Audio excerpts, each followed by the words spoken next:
Hello everyone and welcome back to the Target Transfers podcast, the number one heat printing podcast in the world. We are super excited today to have Taffy back. How are you doing? I'm doing great. I'm happy to be here, so thank you for inviting me again. No problem, absolutely. We're going to talk a little bit today about a few different things that Taffy's been doing recently. He's been on a bit of a detox, a dopamine detox to be specific, so we're going to talk about that. We've had a bit of changing careers when it comes to videography, content creation. So I think there's some real gems in there that our customers can relate to, especially coming into 2023. Yeah. There's going to be a lot of people rethinking their business strategy, how they talk to their customers, how they put themselves on camera, that sort of thing. Yeah. And who better to do that than the man himself? Me? Yeah. So how was your experience? Where did you go for your dopamine detox? Okay, so a few weeks ago, has it been like a month or two now? I don't even know. Time has gone so quick. I was starting to feel overwhelmed in life with just a lot of things, and I came across a video online of someone doing a dopamine detox. I think the person's name was Nicholas Crystal or something like that. He is a European YouTuber, and from that video, I was like, "This was a nice video." However, I've done some type of dopamine detox before, but not the one like I've done. So I was like, I'm gonna do my first proper dopamine detox, like myself, the one I've set for myself. Yeah, some people's is like, I put my phone away an hour early, isn't it? You went to the extreme and went away for a few days. I really did. So what I done is that I planned it in advance. Of course, I couldn't just get out and leave the house, you know. I think the missus wouldn't really like that. So I planned it. I let her know that in the next few weeks I'm going to be going away. And from that, it was just all about planning. So I started planning it. And firstly, I focused more on where would I be most at peace. And that's when I researched the most peaceful places in the UK or places I can go to. And I've always wanted to I personally like high places, like mountains and big parks and stuff, because for me, when I'm away from all this noise, especially living in London, that there's so much noise, it's so peaceful when you're like in a, peaceful environment when there's not a lot of people. So I was like, okay, I want to go to Lake District, especially because I always wanted to go there. So the place I went to was in Lake District, and specifically it was in Hawkshead. I want to get the name right. And I was staying in a cabin. So what's interesting about this cabin I was staying in is that the cabin I was staying in literally had no signal and no Wi-Fi. So that was great for the dopamine detox. I set myself obviously some rules. Some of the rules were I cannot listen to no music. If I want to listen to music, it would be like background music or orchestra music, just to help me focus in my time out there so I can meditate. Another rule was I can't eat no fast food, so I couldn't order no McDonald's, KFC, Burger King. To be honest, there's even no Uber Eats or nothing out there anyway. So it's like I'm gonna tell you guys a funny story about that in a minute. But like when I was out there, instead of that, I prioritized taking time to fast. So doing the intermittent fasting as well as trying to cook my own meals whilst I was out there. There was like a kitchen in next to the cabin that I could go into. There was like a building where you could go there, shower every day, and use the kitchen, etc. It was cold though, very, very cold. So so that was that. And then that's meant to be good for you though. Cold water showers. That's meant to be really good. I'm 50-50 on it, but I mean, do you know what it is? It's like I understand. Like before, I used to be like, yeah, I'll do it because it's good for me. But now where I'm at, I'm like, no, I like my hot, warm showers, etc. I think some things that aren't good for you, like for example, food. Some healthy food doesn't taste that great, but some healthy food does taste amazing. It's like there's definitely a balance, isn't there? No, definitely. And then what was the other rules as well? I also was meditating, and for exercise, I went for walks, like long walks. To get to the main town, it's like 20-30 minute walk or longer. It depends if you're catching like a bus. If it's a bus, it might be quicker. It just depends. If you get lost. And I did get lost a lot, which I'm going to explain. So that was pretty much it. I went to Lake District to do my dopamine detox. And those are the rules. And those are the goals I had for myself. The aim of being out there was to renew my mind. I wanted to be in a position where, you know, that feeling overwhelmed could, you know, go away, and I could just feel at peace. I just wanted to feel at peace. I wanted to organize my thoughts. I wanted to organize my life, and I felt like going out there was going to do that for me, which it did. So, should I go into like my experience there? Yeah, by all means. Okay, go yeah. for it. So day one. So I filmed this video, which you can find on my channel. But day one was actually We'll put a link to your video in the comments so people can find it. Yeah, because it was actually a very interesting time out there. So day one, I arrived quite late. So the time I got there, I was like 10. It was like 10:30 p.m. and I was just ready to check in and sleep. So that was day one. I at least checked in and sleep. However, that night I was sleeping, it was so cold, but so cold. There's a theme here. Taffy doesn't like being cold. I don't. The thing, funny thing though, I prefer winter to summer, because with winter you can control how warm you want to be, but with summer you can't. Fans, Taffy, fans. No, fans don't work. Fans don't work. Aircon. They don't work. They don't. Okay, aircon. If you have like a facility you're building, but because We live in the UK though. Not many people have aircon in their they houses. don't. Do you know what it is? Because I thought those Dyson fans that were £500 were aircons. Are not. Did you know that? They're just like. They're just like humidifiers. Yeah, I didn't know. So I was like, I was going to buy one at one point. I was like, oh my days, that's not actually a real AC. The real ACs are the ones that are set up in like these buildings with the big things in the walls and the water and fans and everything and tubes and yeah. So I was like, yeah, but I prefer winter. So when I was out there, it was cold that night and it was so cold. It was windy. You could hear the wind, especially how they built that cabin.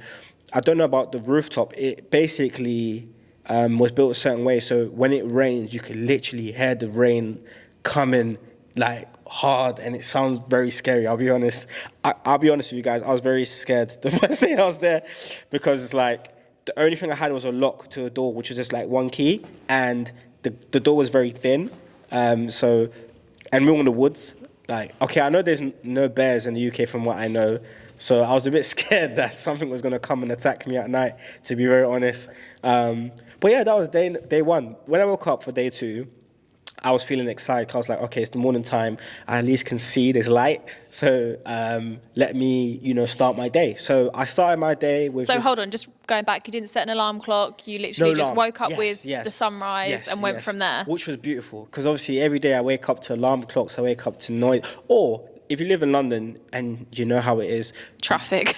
You wake up to cars, traffic, sirens... everything. Even before the alarm goes off. Even before the alarm goes off, which is, very sad. And that's why I understand why people live up those sides, because it's peaceful. So the first day I woke up was probably one of the best sleeps I've had in a long time. Mm-hmm. 'Cause I was like, wow, I woke up, I had no alarm. This was so peaceful. This was so nice. No notifications, 'cause I have no signal. So even when I wanted to wake up and check my phone, which I normally do in the morning, which is a bad habit, which is part of the dopamine, I couldn't. I had no signal, so I had no notifications. So I was actually clicking Instagram, clicking everything, but everything was just loading, and I kept clicking it. And then at one point, I was like losing my mind. I'm like, I have no notifications. But then I basically, let me just step outside. Let me get some fresh air. So the first thing I did is I went for a walk. I literally went for a walk that morning. I just walked around, saw where everything was, saw where the road was, the area, everything. I just walked around. And as I walked around, I think I was listening to background music. So it was like a meditation for me that morning. Took time as well to sit down and meditate, as well as just think, process my thoughts. In that time, I was already starting my fasting. So I was hungry, but I felt at peace. I felt empty, but good emptiness. It was like I've offloaded a lot of worries and burdens I had that I was thinking about in London. Because before I left, I made sure that I left everything that, there's no responsibilities for me when I get out there, even though some things did try to chase me, which is another story I'm going to get into. Mm-hmm. So anyway, day one, I was like, great, let me go out, let me experience the town, let me experience everywhere. And then we hit a milestone. We hit a hurdle, and I fly my drone and I crash it. Mm-hmm. So I crashed my drone. So silly me decides to set off my drone from under a tree. So the drone got caught into a tree, struggled in the tree, fell down, come and hit the concrete. So yeah, that drone was completely destroyed. And I was actually so sad because in my mind, I planned to like get really good content out there. Of course, I wasn't out there to get content, but I was in Lake District. Like I wanted to capture the mountains. I wanted to capture a lot of stuff, and my drone captured. And I had really good content I already captured that I lost because when the drone smashed, the SD card broke.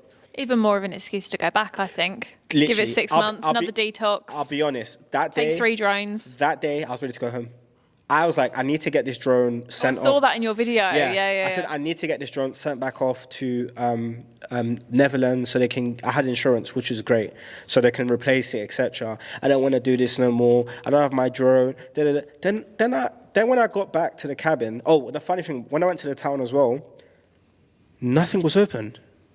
What day did you get there? Was it Sunday? I got there on a Monday. So the Tuesday afternoon when I was going up to the town after I crashed the drone, it was like 2 p.m. and all the shops are closing. Literally, like they're like, oh yeah, we don't do food at this time, only drinks. I'm like, what? I'm like, you guys don't do food? Like it's the middle of the day. Yeah, like everyone's open till like 3 a.m. because it's such a small village. They actually close early, like most shops, because it's like a village. Like everyone lives within the area, you know. Like these people who work there, they live literally 2 minutes away from the house. So everyone only works up until like 2 p.m. and then goes home, etc. So I was like, oh my days, like no McDonald's, no nothing. So I had basically no hot food throughout the time I was there, but basically because most of the food that I had to. So what I did, I went to a local co-op, right, and I ended up spending like £30, which was very strange because it's like, why am I spending £30 in co-op when like that's a lot of money to spend in co-op, like especially if I was only there for a few days. But I was like, do you know what? Let me just buy these things. And most of the things I bought were like bakery. I had some olives, some cheese, some ham. I had a few Uncle Ben rice. Did yourself like a little meze board? Yeah, I tried to buy a bit of pieces, but it was tough. And obviously I was already sad because I broke my drone. So when I got back, I just went to sleep. That day, I literally just went to sleep. Do you think maybe, though, that the drone sounds to me like a bit of a grey area in a dopamine detox? No, definitely. Because it's a gadget, isn't it? No, that's what I'm going to get onto you about. So in my video, you'll see, basically, I was explaining how that moment of me getting back and being sad and feeling like going back to London showed me how much I need to be there. Yeah. Because I'm like, wow, look how addicted I am to this dopamine in my life. Like technology and gadgets and all. Like I need to be here because, you know, maybe it was a sign for my drone to break on purpose so I can focus out there. It's normal life now to have all those things, but it's not normal when you think about it. Like you go back to like, I don't know, 10, 20, 50, 100 years ago. Yeah. Technology wasn't a thing. We didn't have it. You'd wake up with the sun, you'd find food, you'd sleep, you'd spend time with friends or family, even taking it right back to like cavemen days even. Literally, it's true. And none of this thing existed, and now we literally live our lives around it. It's great. Do you know what it is? I think, obviously, I'm not Gen Z. I would be a millennial, because the Gen Z did it, etc. I was born in 95. So I did grow up in a time where, you know, a lot of technology was, you know, being birthed. And I think I just got accustomed to it over the years. Like even my generation, like a lot of us are on social media using these things. The generation before me were like a decade before. Most people are not. Like the people I've known from like 5, 10 years ago or longer at a more senior age than me, they don't use these stuff because they're so used to not using it. So I feel like how the generation has changed and technology and the world has evolved, you know, it's just obviously getting worse. Like it's just in your face. It's like right now. It's like if I was to have a child, they'll grow into all of this technology. Like they're gonna grow up having all of these gadgets and things. That's what freaks me out more is where it's going, not where we're at now, but where it's going to be in another 20 years. It is crazy. I think Elon Musk said we should be one thing to be very afraid about is AI more than anything. He always says a bunch of things, but like I understand how it can be a danger. Right now, you know, how technology has evolved alone has, you know, caused, you know, divorces. It's caused, arguments in relationships, family breakouts, and a lot of things like crimes, and with just how the world has evolved. Like, people have got bullied online, and have unfortunately committed suicide or etc. So it's something that has played a big part on today's generation and affected a lot of people's mental health. So that's why when I was out there, I was like, you know what, I need to be here. That's why the following day when I woke up, I said, no, I'm going to take this dopamine detox very seriously. So I think that day I went out to one of the local rivers, which was near a mountain. And it was just a great view because I was by a bench, literally where there was no one around me, and I literally took out my notepad and everything I had at that time, and just started planning and writing all my thoughts, meditating and really taking time to think of what is that I actually really want. And then I broke it down in like 4 categories, which symbolize different areas of my life. So I broke down 4 categories, which was my faith, which is like the most important thing to me. I like to center my life around my relationship that I have with God. For me, that's the center of everything, because once I prioritize that, I feel like everything else just, happens smoothly. And then next, I'd say my relationships. So obviously, the people around me, community is big for me. Like, I'm big on community. Like, I love people. I love friends. I love family. And that was something that was like my next top priority. After that, I believe I said my health. Obviously, like, health is wealth, but as well as taking care of my body. Like, I understand that in order for me to be the best version of myself, I need to be fit, I need to be healthy, I need to, eat the right things, take care of myself, etc. And that's, something that I started planning. And then lastly, my career. And then for my career, the reason why it was the least, because when I researched the definition of what career was, I think it came along the lines of somebody who's paid for a significant time or period of their life, etc. So it was more just having, a salary or a wage for a certain period of a person's life. So I'm just like, I don't need to do this for that then. I can do this or etc. that. And that's when I started working backwards and planning everything. So when it came to my faith, I was like, okay, what can I do to help my faith? Okay, I can meditate more. I can take more time to meditate, more time to be focused. Even when I get back to busy, noisy London, I need to make sure that I take out time just to have time for myself, to think, to really process my thoughts. Cool, that was that. When it came to relationships, I'm like, okay, I definitely can spend more time reaching out to people, speaking to people, seeing how I can genuinely help people and, cause impacts in their life, if that makes sense.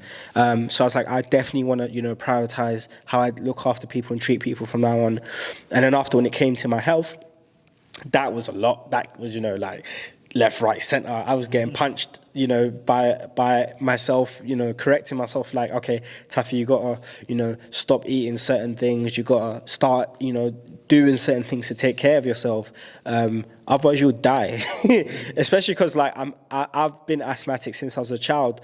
However, it's very controlled and it's improved over the years because of the health benefits I've, had from, doing certain things like the water challenge or exercising or being vegan for a period of time. So I understood that these are the things that I should still keep doing and not just stop doing it just because you saw some results. And then lastly, with career, that's when it was like, because career is like one of the biggest things people focus on every day because it's like your day-to-day life.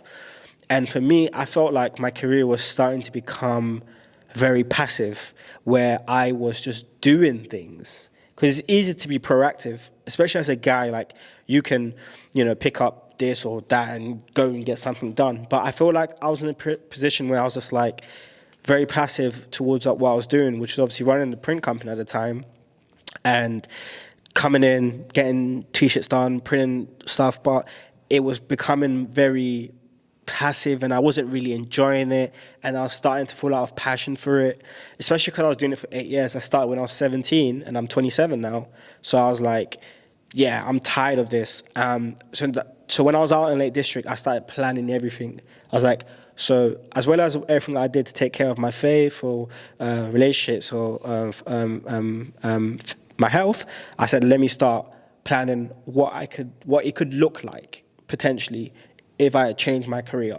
Did you focus on timings for your career as well? And by Yeah. that, I mean how many hours per day you put towards that? Because like Yeah. you said, it is something that is our day to day. You spend the majority of your life at work with the people you work with. Of course. And that is a large chunk of everybody's lives. And that can be, especially when you work for yourself, you're in control of your hours. So is that something you sat down and you were like, right, I'm only going to work between these hours and I need to be strict on that so that I have time to meditate, to exercise, to spend time with my family? Yes.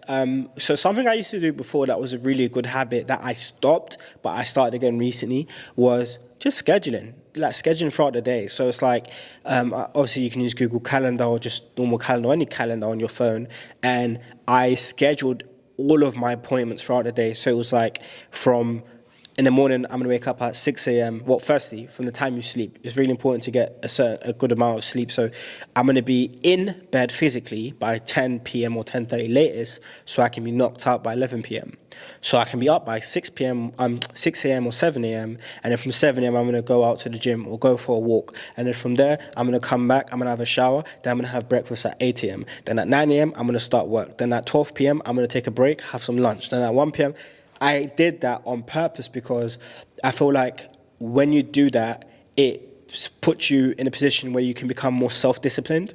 And not only that, it becomes a habit naturally to a point where you're just doing it. Like there was a point I was just doing it. I didn't need the calendar thing, but I got out of routine because I was starting to live life more passively. Like I was caring about what time I wake up, not caring about what time I woke up, not caring about what time I finished, just working any hours, any time, any day, just working like a dog. So I was like, do you know what? I'm going to stop all of that. I'm going to start being more disciplined, plan my day, structure my day, make goals, make plans of exactly what I want to do. And that was great because you would set time, obviously, for friends, family, for food, for meditation, for whatever time you want. And that was the best decision I could make for myself. And I've seen great results. It's been, a few weeks, probably been like a month or two now since I've gone on my dopamine detox. And honestly, I feel so different. Like I definitely came back with a new mindset and new mentality, and it really changed my perspective towards things now. Now, when I speak to people, I'm like, no, follow your passion. Follow your passion. Because obviously people say the expression, oh, but passion doesn't pay. Mm-hmm. Yeah, okay. It can if you do it right. Yeah, it can if you do it right. But okay, if let's break it down. Let's go into specifics, right? Let's say that your passion was, I don't know, to be a cook, right? Or a chef. You want to start making your own food and selling it online or whatever, right? If you don't start it, you will firstly never know. You will never know, like, how much people might like your food. You never know how much it might sell or how well it can do. Do you get it? For example, like if you're in a position where you're already working, okay, yeah, don't just stop your 9 to 5 and just go in something like that. Especially if you've got responsibilities where you've got bills and things you've got to take care of. You've got to make a smart decision and time it. Like the good thing about me is that I started when I was 17. I was living in my mum's house. Like I could make those mistakes. Of course, I'm 27 now.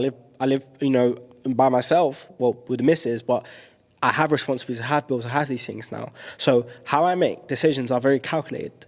Let's say like now, me setting up this new business of mine, the digital marketing agency we're going to talk about, I had to plan in advance. I'm like, okay, cool.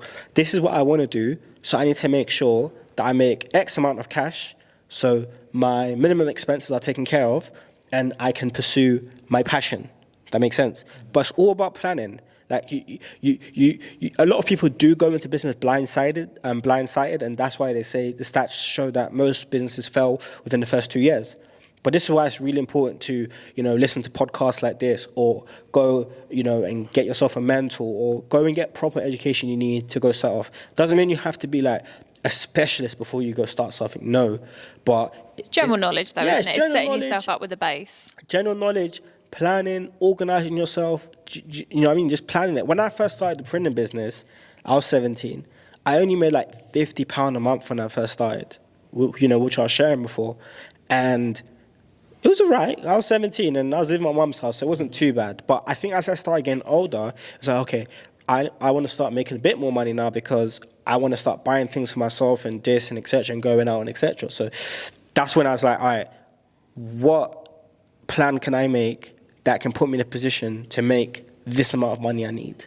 Makes sense. And it's all about planning. Like you set yourself, like if you do like a business plan or these new business canvases or all of these type of ways to, build these systems in your business, and you actually make a structure and plan, it's possible. It actually is possible. And you'll figure out, it's like, for example, like I was saying before, there was a time I was in business and I did like 11K in a month, right?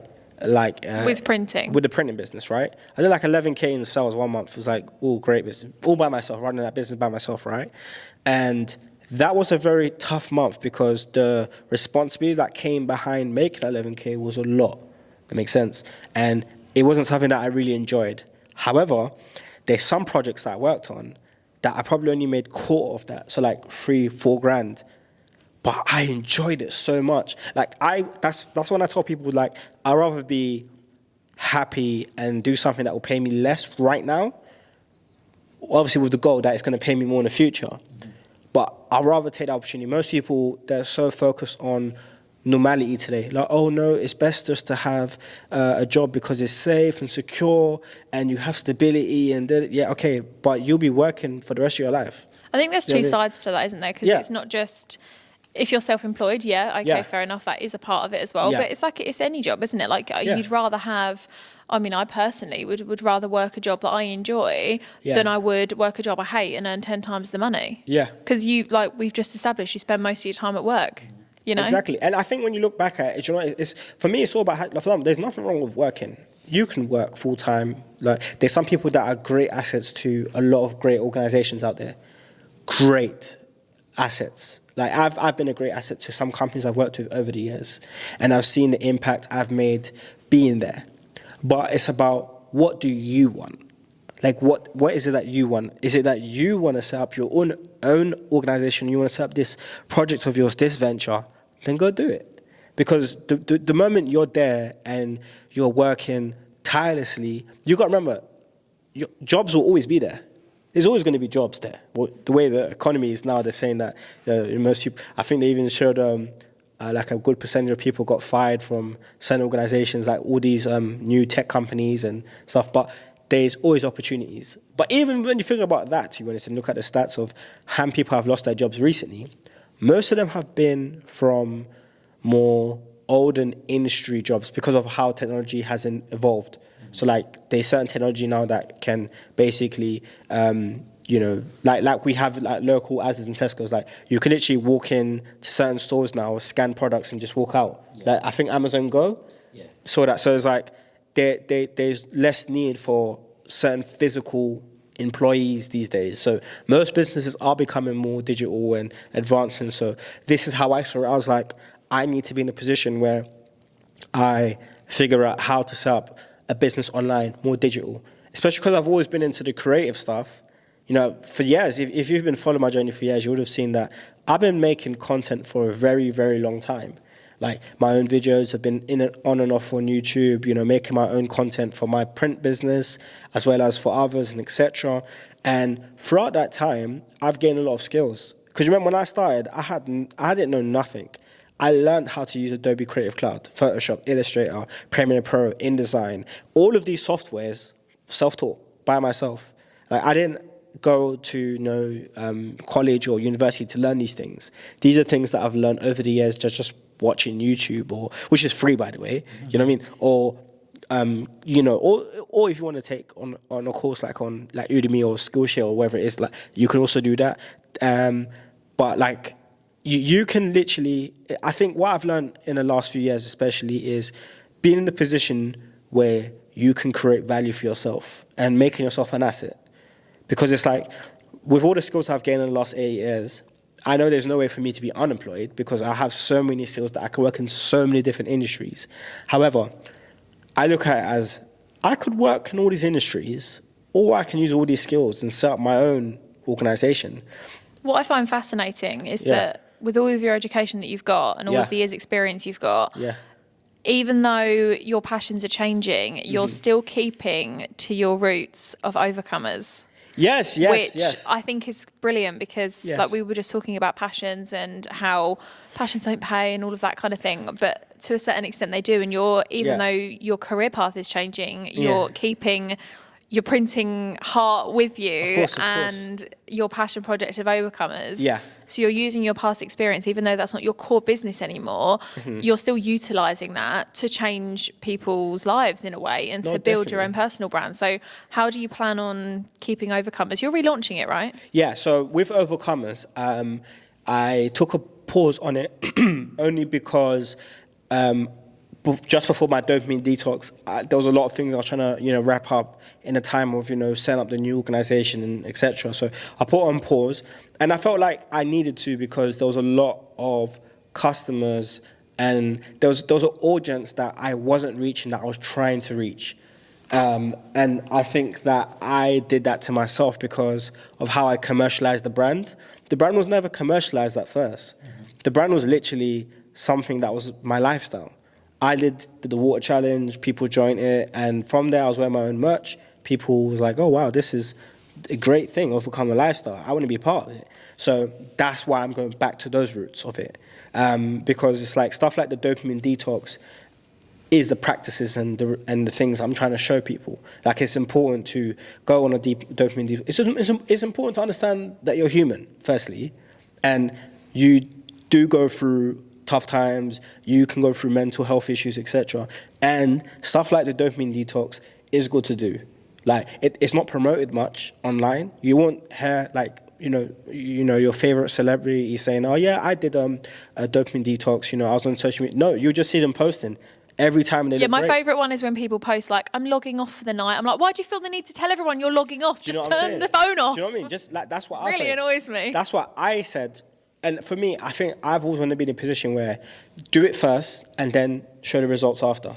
Because that's not just, sorry to interrupt you, but that's not like just dopamine detox. That's anything in life, isn't it? Like with work, with relationships, anything. Rather than be like, I'm going to do this, I'm going to do that, do it. Yeah. And then be like, I've done this. Exactly. And it's more effective. Because that's what happened. I'll be honest, I was that person. You can say you're going to do a million things. It doesn't mean you actually will. No, literally, I was that person. At one point, I was saying, I'm going to do this, I'm going to do that, I'm going to do that. And I wasn't doing it.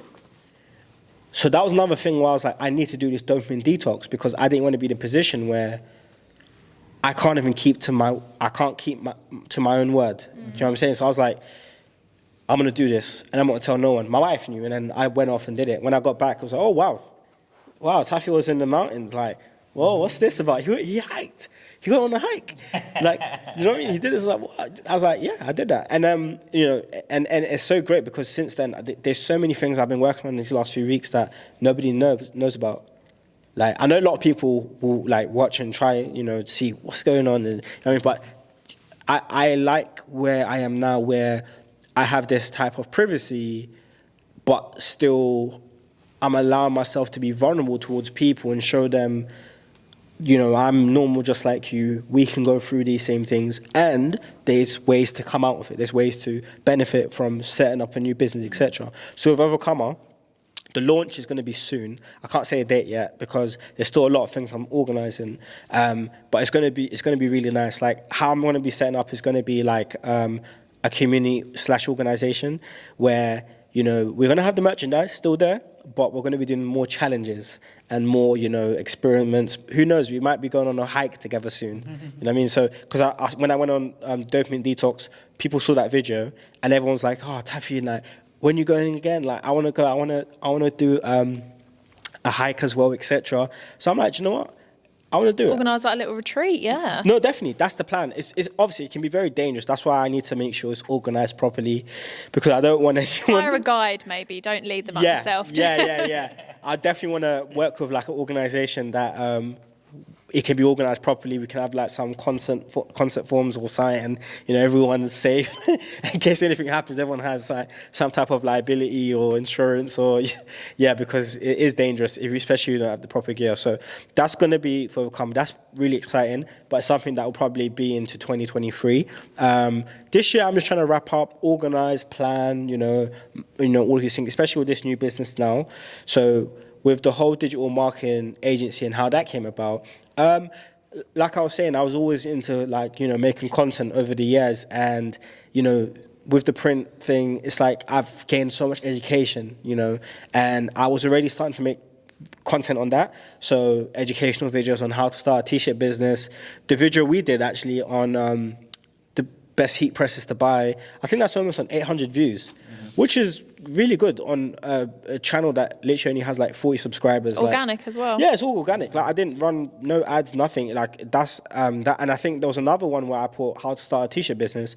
It's like on 4,000 views now, something like that. So I think a lot of it comes down to who is talking, like Yeah. the fact that it's you making the videos, like Yeah. we were saying before, how you've gone from print business success to already having inquiries for your new business despite yeah. not launching it yet. Oh, yes, people yes, know yes. you and people trust you, and I think the whole personal branding side of things really helps in that perspective. Do you think for people that might be listening and thinking in 2023 they're going to launch a new business, they're going to level up the business they've got, they're going to expand, try something new, any of the possibilities, how important do you think it is for people to put themselves in front of the camera and to actually show their audience, their customers, who they are, what they do, and to have that personal branding rather than just the product?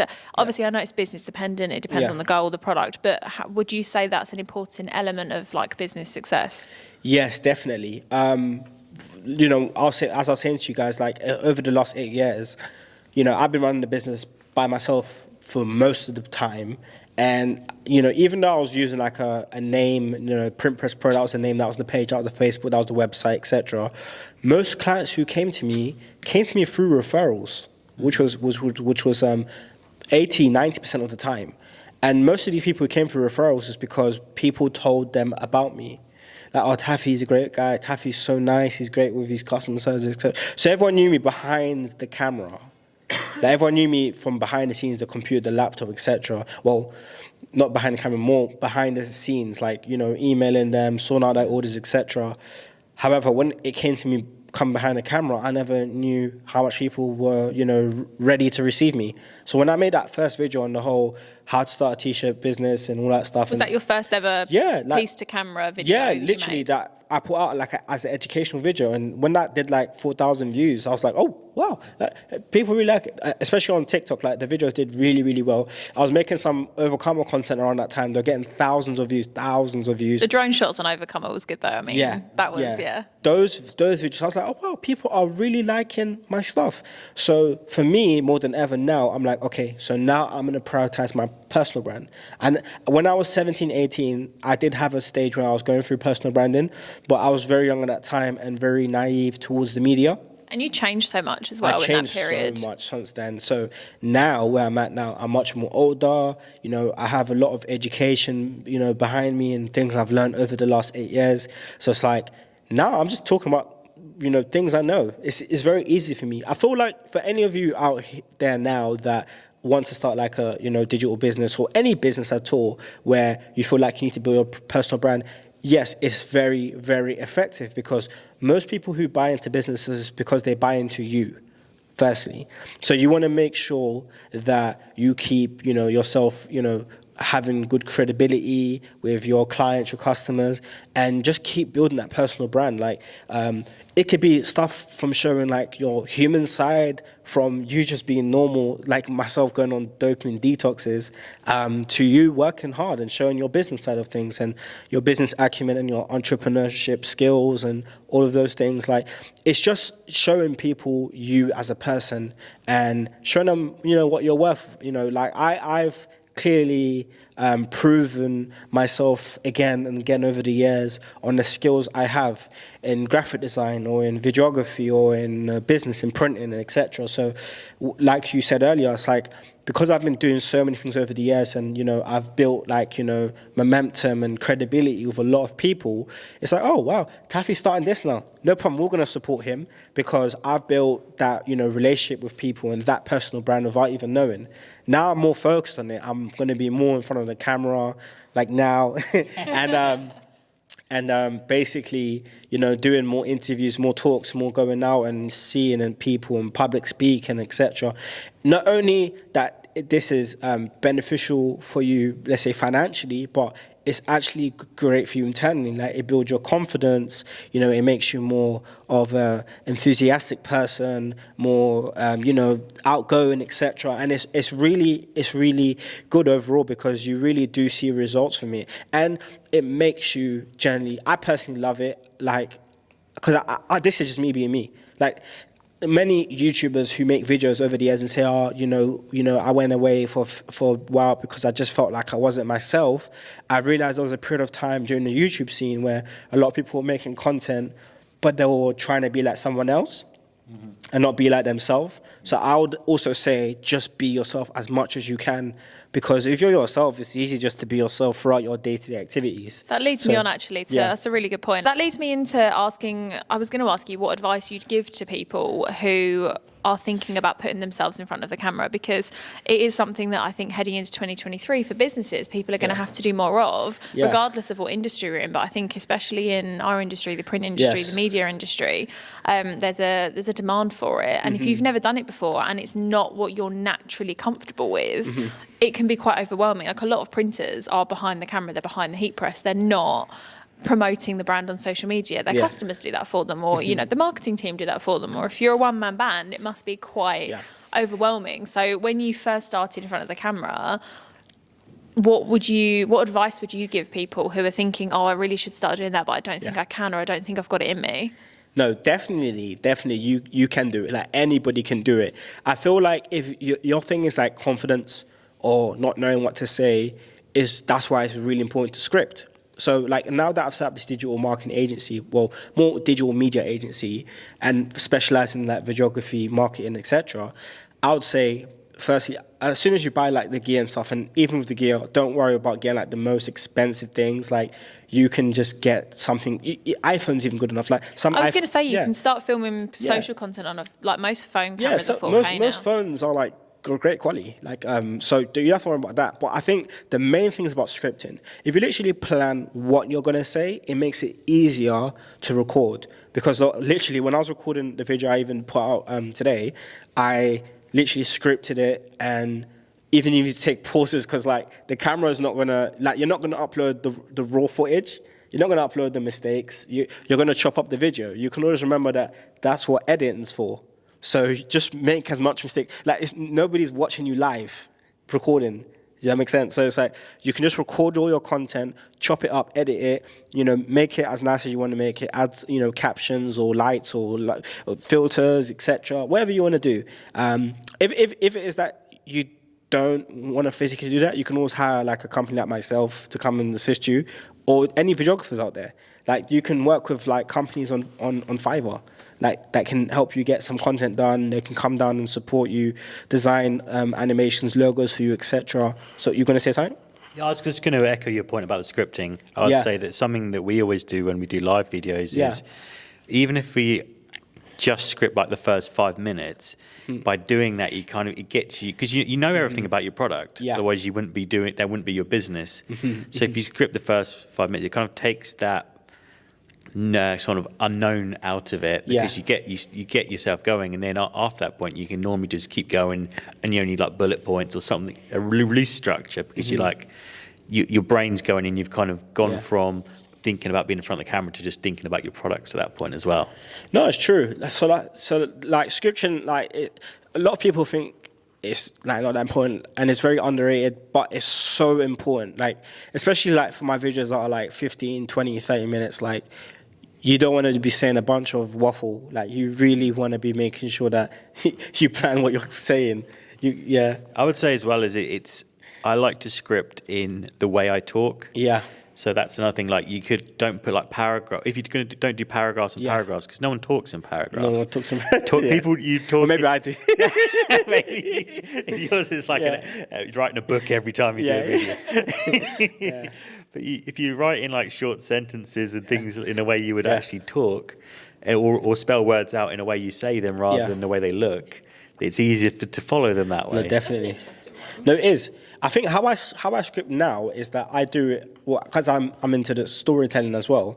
So how I script is that I would have like the intro, which is always an intro, and then the beginning, which is basically showing the result first. I would show the result at the beginning because I feel like people, like, let's say the title is, especially when you're making videos on YouTube, wherever it is, it's a lot of clickbait. So let's say it's like how to set up a podcast studio, or the best podcast studio setup, and then you basically want to trial and error. yeah, but you want to show the results straight away because people want to see, oh, what did they do? Like, You have to hook them in the first between hook like them 5 in. and 15 seconds and You know what then I'm go into it. most of it is clickbait. Like YouTube, TikTok, all of these applications, like most of it is clickbait. The best heat, like the video did, the best heat presses in the UK, wherever it is to buy. Like that video is on like 800 views with no marketing at all. Most people struggle to get even 10 views on YouTube when they first start up. So it's like clickbait is very important, how you structure it. And then throughout the video, I'll show like moments where there's like, it looks like, you know, things are going wrong, but that's like just part of the story. And then I'll show a point of things going better.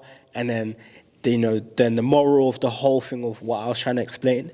It's literally like story. It's like what we learned in school, like the whole storytelling and, you know, what was the moral of the story, etc. So, yeah, that's what I'll say of that. So, yeah, pretty much overall, I would say just pick up the camera and start. You know what I mean? Don't be afraid. Like, I think once you start making videos and see results, it'll give you momentum to make more and more and more. And that's like what for me, I was like, yeah, I'm going to make some more videos. Everyone's loving my videos. I'm getting so much interactions with different people I don't even know. And, you know, that's what makes it feel good. And then, you know, you start doing it. Especially, and that's the enjoyment part of it.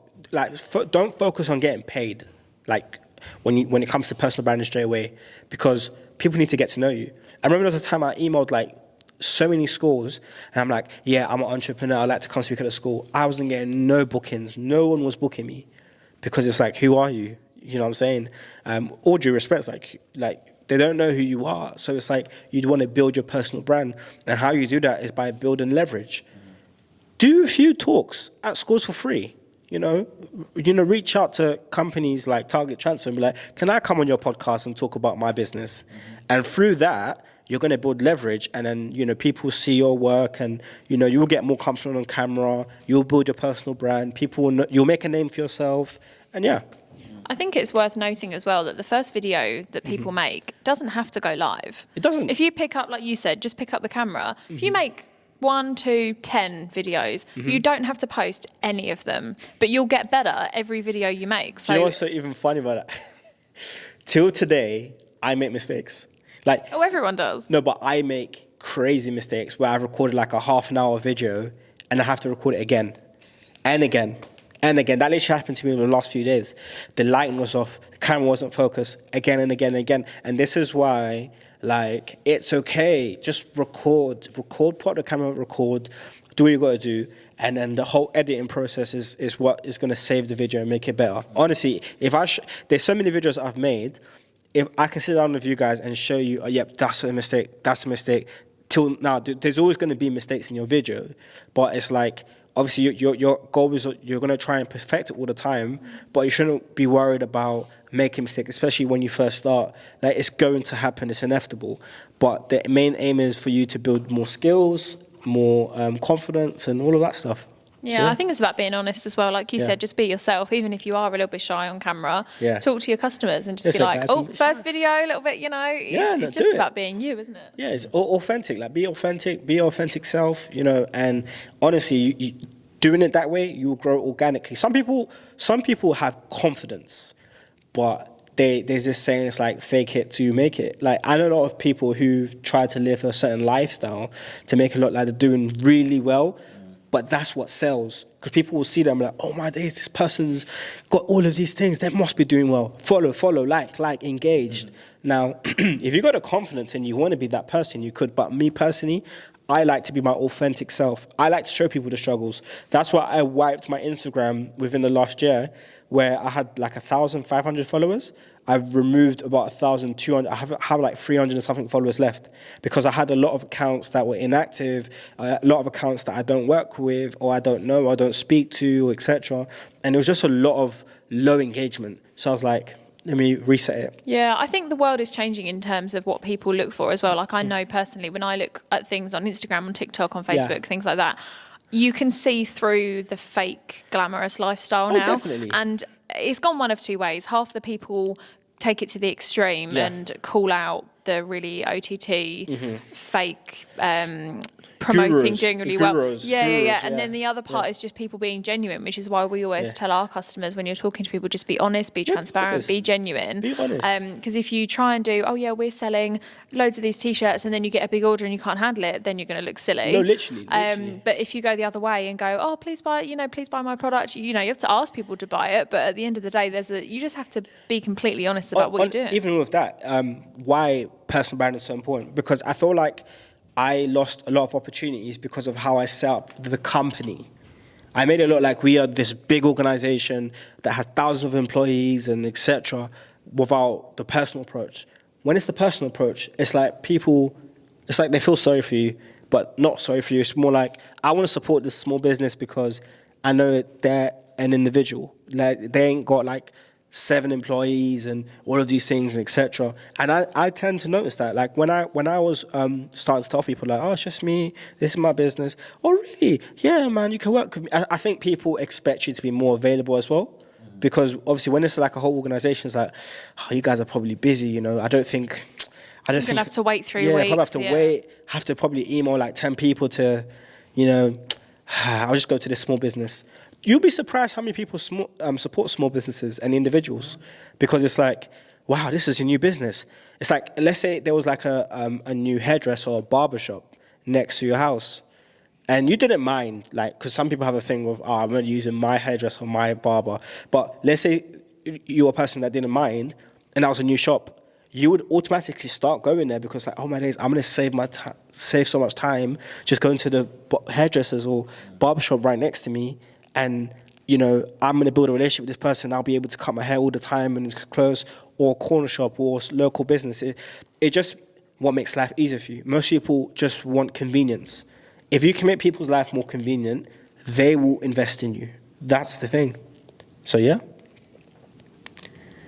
That's great. I mean, I completely agree with it. Yeah. It kind of echoes a lot of the same things that our other customers that have come on the podcast are talking about, is that it's the way that they support their community, and the fact that they're, by being a positive force locally, they're finding they're getting more and more business, because people like saying referrals, like you're saying a little bit earlier on, is that, people were saying you need to go and work with Taffy, and we've seen that a lot, is that you can't underestimate geography and referral business, because even in a digital age like it is, it's still massive, because people are like, okay, well, if something goes wrong, I know that I can contact them. They could come and fix it today. No, definitely. Like, there's a lot of relationships I've built over the years. Honestly, like, some of the best relationships I've had have been through business. I've met people from years ago when they first started, and I helped them set up their business, and it's doing really well today. And some of us have built like a proper relationship, and that's where it becomes like a real community and a real family today. And I think, like, for me throughout the whole years is just me being, my sincere, honest self, me being transparent with my customers. I remember even times I was making mistakes in business, and I remember there was a Christmas period a few years ago where it was a good, decent month. I made a couple grand, but then, we weren't going to start production until January, right? So I spent some of the profits, I was thinking, okay, cool, yeah, I can spend some of the profits, it's Christmas, etc. January comes now, the suppliers update their websites, the stock is all out of stock until summer. So, like, I've spent some of the profits, and the stock for the order is literally out of stock, and I need to tell the customer that. Now, I could have easily just been like, we've ordered the hoodies, but, I could have lied. Like, I could have lied, but with my values and, the integrity that I practice, I, chose to be honest. The customer's upset. Don't get it twisted. They were upset, but they've respected me for being honest. I was like, I'll be honest, I spent some of the, money during Christmas period, but I'm going to get that money to you. I'm sorry about this. They were upset, but they understand. I think the upper hand I had is that I was young at that time. I was probably like 19 or something. So it's like, okay, you will forgive. But, like, it's really important to be transparent. like even when you're in like the worst, you can be in the mud, you can be in the worst position. But if you do not communicate, it's the worst. It doesn't help to go to bed when you have things that you need to sort out. Especially when you really have things that you've got to sort out in business, like whatever business it is, a new business or old business, you really need to be truthful and to speak or communicate with whoever you got to communicate. Because you'd be surprised. Like, there was a time I was on my face. I reached out to some friends of mine, and the people I least expected, they put together some cash and supported me. Do you know what I'm saying? So it's like, for me, I'm just like, okay, so like, don't feel like there's no way out of certain situations as well, because I feel like some people, when they're in business, whatever it is, they feel like, I don't know how I'm getting out of this situation. Yeah, I feel like you need to do that though. I think a lot of people go into business, they listen to all these podcasts, which is great. They prepare themselves, they plan, they do everything they're supposed to do, they do it all right. And something's still going to go wrong. You're still going to hit a hurdle. You're still going to muck up at some point, and you just have to do it. There's no avoiding that. And the sooner you do it, the sooner you're going to make and learn from those mistakes. You can prepare yourself as best possible. And like I said, listen to podcasts like this, learn from people like yourselves who have been there, who have done it. But you are going to make your own mistakes. Every business, every person, you're only human. Yeah. Funny story, I just remembered now as well. There was a lady, if she's watching this now, hi. We're talking print shop time, right? This is when you were running Print Press Pros. Okay. From my previous episode, there was a lady that came through to join the program. Off of the first podcast we did. Okay, so she literally said she watched the interview and she joined the program. So, like, better be watching episode 2. I hope so. And I've been trying to reach out to you, so please contact me if you can, because I can't find her. She went missing. She just went missing. I hope she's okay. No.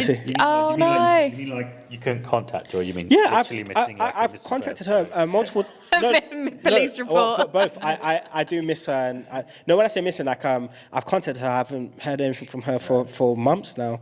I've sent a few emails. I hope you're okay. If you're watching this, please reach out to me. I want to assist you starting up your printing business, because she wanted to set up a t-shirt printing business, but I remember she's in her senior age, and I was like, oh, wow, yeah, great, let's go for it. So she did pay a deposit, but she never got back to me for months, and she hasn't since then.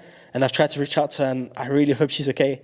Honestly, I hope she's okay. We'll soon find out after this episode drops if Taffy's mystery customer returns. Maybe we'll make a part 3 with her, setting up her... We'll invite her on as well. Setting up her t-shirt business. But yeah. Brilliant. Well, I think that's everything I wanted to cover today. Yeah? Yeah, I think there's a lot of value in that for everyone that's listening today. Anyone that wants to hear more from Taffy should subscribe to his YouTube channel. Yes. Make sure you follow along, because like I say, he's got lots of interesting stuff coming up. It'll be all over Instagram as well.